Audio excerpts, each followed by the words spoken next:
자와 성령의 이름으로. 오늘 복음 말씀의 주제는 하나님의 부르심과 사람들의 응답이 그 핵심 주제라고 할 수 있을 것입니다. 이사야는 성전에서 기도하는 중에 하나님의 신비 체험, 환상 가운데 하나님 현존을 체험하게 됩니다. 성전이 연기로 자욱하였다는 것은 하나님이 임재를 상징하고 있는 것이죠. 하나님의 현존 앞에서 우리가 먼저 알아차리는 것은 우리의 죄, 우리의 어둠입니다.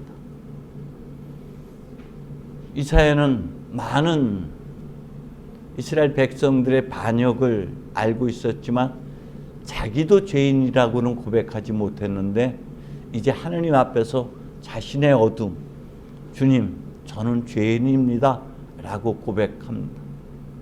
입술로 자기는 죄를 지은 죄인이라고 고백하죠.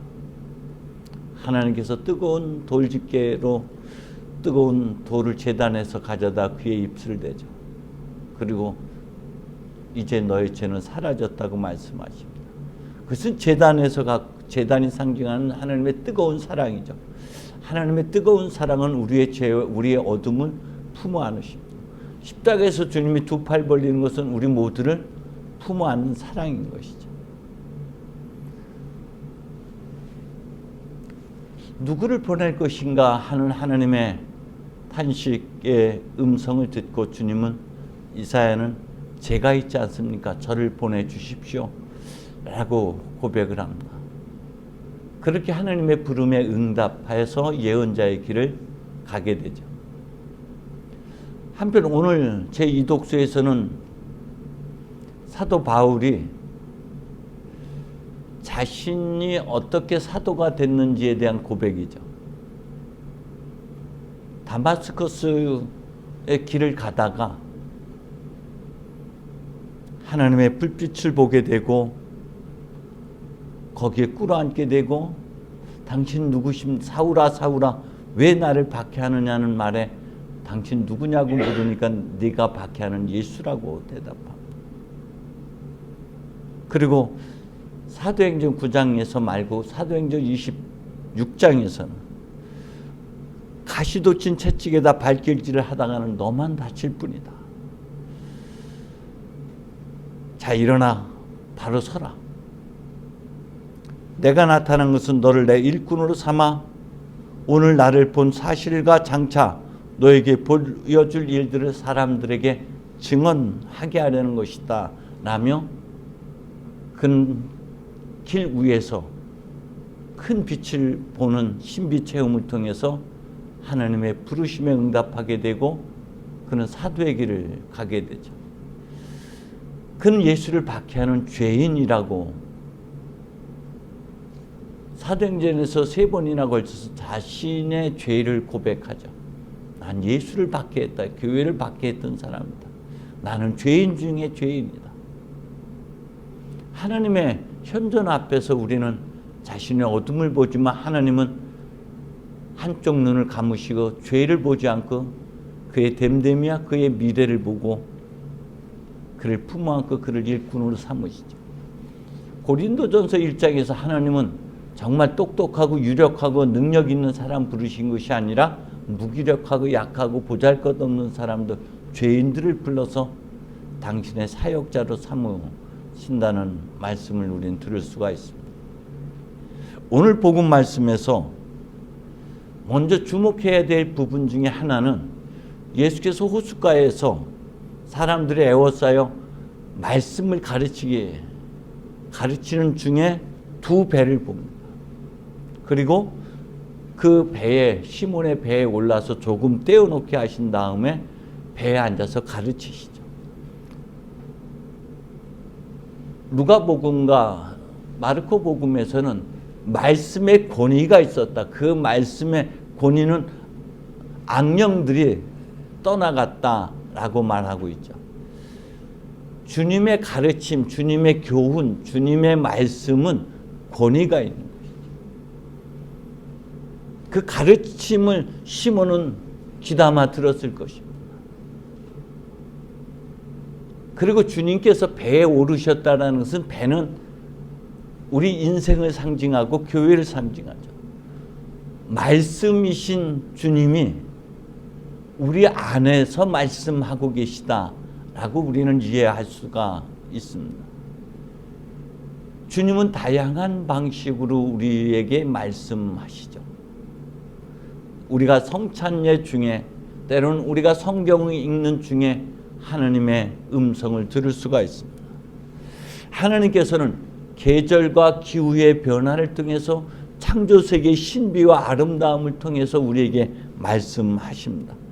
때는 우리가 길을 가면서 보고 듣고 하는 느낌과 깨달음을 통해서도 말씀하시죠. 하나님은 성찬례 안에서 성서를 통해서 모든 눈에 보이는 존재하는 모든 것, 깨달음과 읽고 보고 하는 모든 것들을 통해서 말씀하실 뿐만 아니라 우리가 잘 알고 있는 대로 돌 무화과 나무를 가꾸는 농부요 목자인 아모스는 양떼를 몰고 가다가 하나님 체험을 하고 하나님께 붙들림을 받게 되죠. 에제키엘은 그발 강가에서 포로로 잡혀온 자기 민족들 가운데 거닐다가 하나님의 신비 체험을 하고 하나님 말씀에 사로잡히게 됩니다. 모세는 호렙산, 광야를 지나 호렙산으로 들어가다가 양떼를 몰고 들어가다가 떨기나무가 불에 타지 않는 것을 보고 신비해서 그거를 가까이 다가가다가 하나님 현존 체험을 하게 됩니다. 이제 하나님의 부르심은 어떤 형식 안에, 틀 안에 갇혀있고 고정되어 있지 않고 다양한 방식으로, 다양한 시간대에, 다양한 곳에서, 다양한 방식으로 우리를 부르시고 말씀하신다는 것을 기억하신다면 아마도 적어도 여러분의 삶의 여정 속에서도 다른 이들의 언어 속에서 여러분의 수많은 경험들 속에서 하나님의 부르심이 분명히 있었을 것이고 은혜 체험의 순간이 있었을 것입니다. 그런데 그걸 우리는 그냥 지나쳐버리거나 그냥 기억의 저편으로 밀어넣어버리고 말 뿐이죠. 근데 그것을 왜 나에게 이런 일들이 일어났지? 이게 뭐지? 멈추는 것이 굉장히 중요합니다. 그리고 이것을 통해서 하나님께서 혹시 뭘 말씀하시고자 하는 걸까? 다시 묻는 것이 굉장히 중요한 것이죠. 시몬 주님께서는 말씀을 다 마치시고 나서는 이 부분이 굉장히 중요하죠. 말씀을 다 마치시고 나서 시몬에게 깊은 데로 가서 그물을 쳐 고기를 잡으라고 하십니다.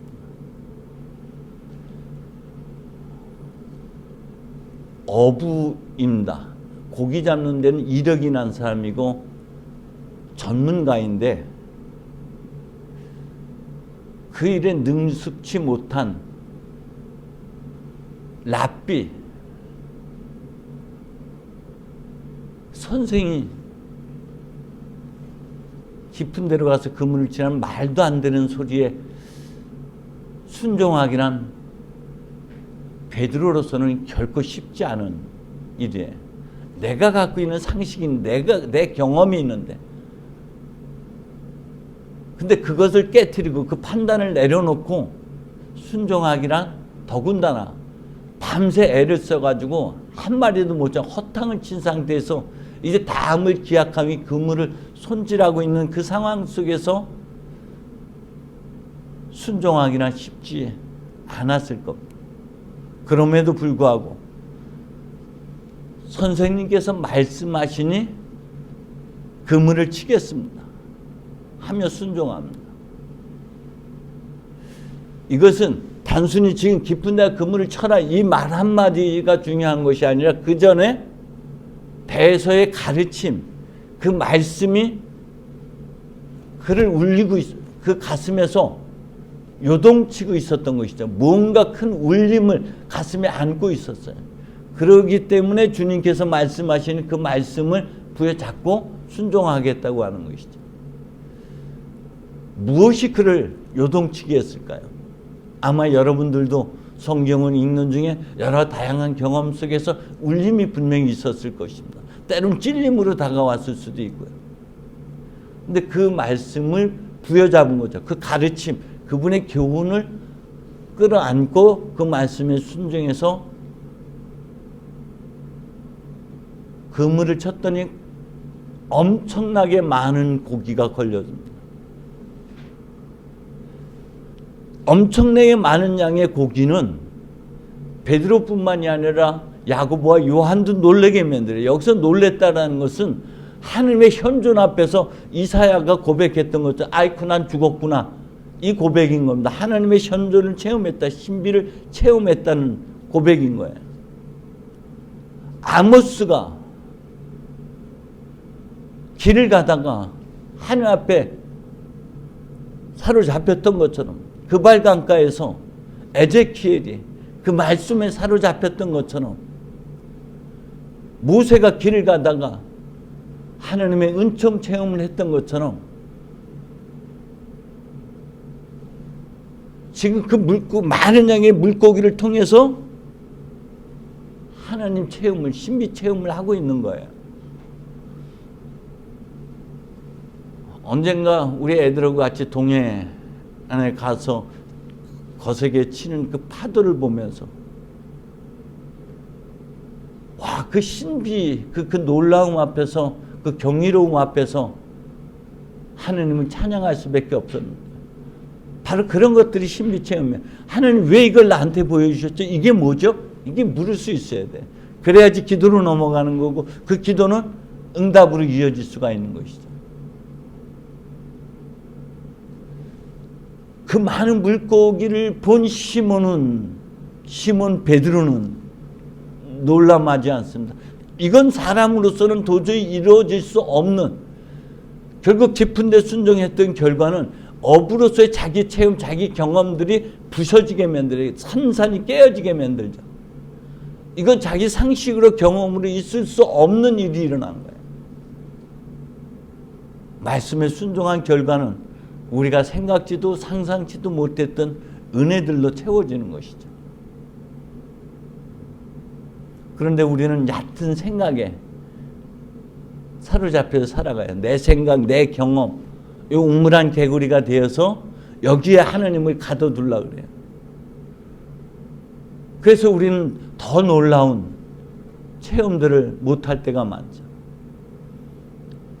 깊은 데는 바닥이 없는 곳, 결국 우리의 심연인 것이죠. 우리의 가슴에 울림을 가지고 하나님의 말씀에 순종하는 것이지 머리로 이해하고 가는 길이 아니라는 거예요. 그 깊은 데는 심연이에요. 끝없는 심연에서 솟구치는 하나님의 음성, 그 가슴의 울림으로 주님의 말씀에 순종해서 사는 것이 신앙인이지, 머리로 듣고 이해해서 깨달아서 알아차려서 가는 길이 결코 아니라는 것이죠. 베드로의 이 순종의 결과는 하나님의 현존 체험이 되었고, 결국 누가복음에서 시몬의 배에서 시몬으로 시작했다가 시몬 베드로가 됐다가 시몬자가 떨어지고 베드로가 되는, 그의 점진적인 변화의 여정을 이 글 안에 담고 있는 것이죠. 적어도 우리가 하나님의 말씀을 깊이 간직하고 살아가는 것이 무엇보다 중요하다는 사실을 기억해야만 된다. 주님은 그런 그에게 나는 죄인입니다, 떠나십시오라고 하는 그 두려움에 떨고 있는 시몬에게 두려워하지 말라, 이제부터 사람들을 낚을 것이라고 말씀하십니다. 낚아야 될 사람은 밖에 있는 사람만이 아닙니다. 가장 우선적으로 낚아야 할 것은 나 자신이에요. 내가 누구인지 자신을 잃어버린 채 살아가는 우리들입니다. 자신의 정체성, 자신의 소명, 자신이 가야 할 길을 망각하고 방황하는 우리 자신들, 하나님의 부르심은 당신의 필요가 아니라 우리의 필요에 의해서 우리를 부르셔서 천명, 소명, 사명을 살게, 그래서 관상과 활동은 같이 연결되어 있어야 돼. 알아차리고 역할을 통해서 활동을 통해서 비로소 내가 되어지고 다시 또 관상으로 들어가고 기도로 들어가서 말씀에 듣고 또다시 그 길을 가고 그리고 멈추고 가고 멈추고를 반복해 나가야 되는 것이죠. 우리가 잃어버린 나의 본래 면목을 되찾는 모습을 보고 사람들이 아, 나도 내 안에 저런 것이 있어. 그래, 이게 내가 아니야. 본래 나는 저 모습이야. 그게 전등의 삶이라고 말씀드렸어요. 우리가 우리의 빛을 바라면 이 빛을 보고 사람들이 몰려온다. 사람들도 자기 자신을 되찾아가는 여정, 신앙의 여정을 가게 한다는 것이죠.